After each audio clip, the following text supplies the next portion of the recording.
If you are experiencing involuntary treatment, you may find yourself in a desperate crisis. Here, we'll share tools and strategies on how you can fight for your freedom. If someone's hospitalized, involuntarily committed, and they're there through the courts, it's very difficult for them to get out. They have lawyers that kind of work for the system. They're not really working for that individual. The best thing is to really try and avoid getting the person where they've drawn the attention of the authorities. People need a safe place to feel safe, and just to be able to go through what they're going through. And if that can be arranged, I think that's really best. Once you get caught up in the system, it's very hard. The typical argument against victims of involuntary psychiatric treatment is that they don't have the mental capacity to make rational decisions about their own health care. Thus, the decision-making power shifts over to the government. To avoid this, you can proclaim in advance what is to be done if doctors deem you unfit for making decisions. I was a coordinator for a project where we had a team of 5 educators, and we'd go out to hospitals around the state and we'd train doctors and nurses on how to offer the right of advance directive for psychiatric purpose, meaning that a person with a psych disability has a right to fill out an extended healthcare proxy where you let the doctors know what meds you're allergic to, what meds work for you, what you need to feel safe, and try to give them the information they need to really do the job right. And there's no law holding them accountable for following your directives, but at least gives them an opportunity. My advanced directive calls for no medications if I show up there in crisis again. Access your allergy alert with your hospital. If you do not wish to have psychotropic medications given to you, put that in your allergy alert. And then possibly if I go there in crisis, they'll have to refer to both the advanced directive, the allergy alert, and follow my wishes. Ahead of time, say, and presumably competent, and my recommendation is to get a psychologist or psychiatrist to actually sign and say you were competent when you filled out this advanced directive. An advanced directive can also designate someone to make decisions on your behalf during a crisis, should you be considered incompetent. This is called declaring a power of attorney. Power of attorney is basically where the person designates someone to make their decisions. Advanced directive forms for the U.S. are available on the National Resource Center for Psychiatric Advanced Directives website.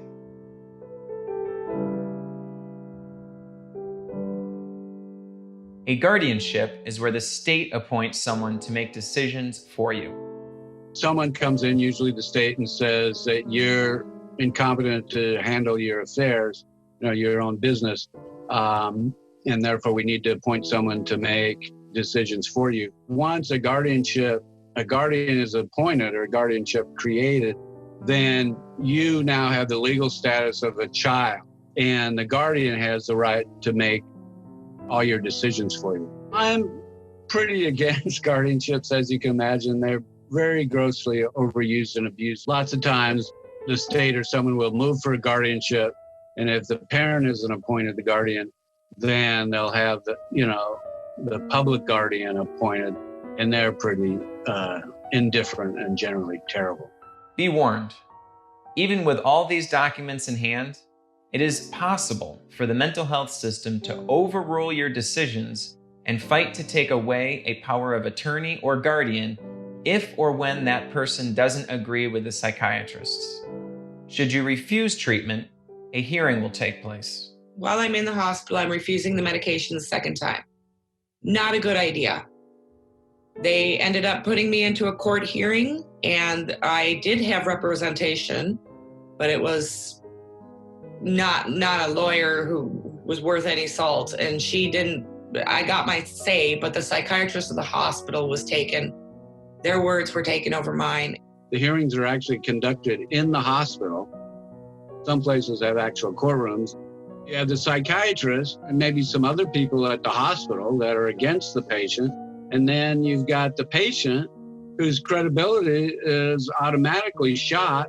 I personally feel it's really good to have someone else come in and advocate on your behalf. The only people that really know this area of law very much are the attorneys that work for the hospital, and the public defenders are the publicly appointed ones. And they tend to not put up much of a defense.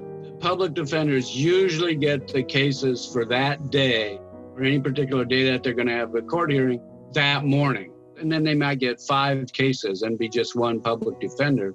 5 cases that are supposed to be disposed of between 1:30 and 4:30 that day. They haven't arranged for any witnesses to come. They haven't done any investigation. They may have talked to their client for 5 minutes. There's no way that you can adequately represent someone under those conditions. It is advised that you do not testify on your own behalf at a hearing. To assist you and your lawyer during your hearing, MindFreedom International has partnered with Psych Rights to create the Forced Drugging Defense Package. These documents include written affidavits by Dr. Grace E. Jackson and medical journalist Bob Whitaker about the research on the damage psychiatric drugs cause.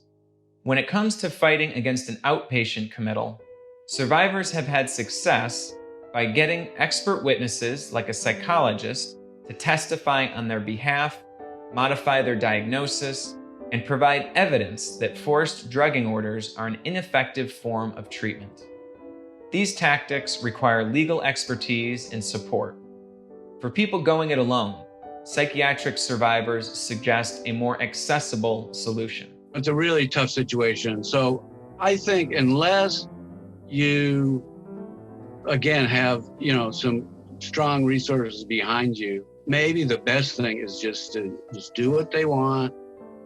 Take the drugs. Maybe you can negotiate it down a little bit. Take the drugs, hopefully for a short enough time to get out, and then deal with it.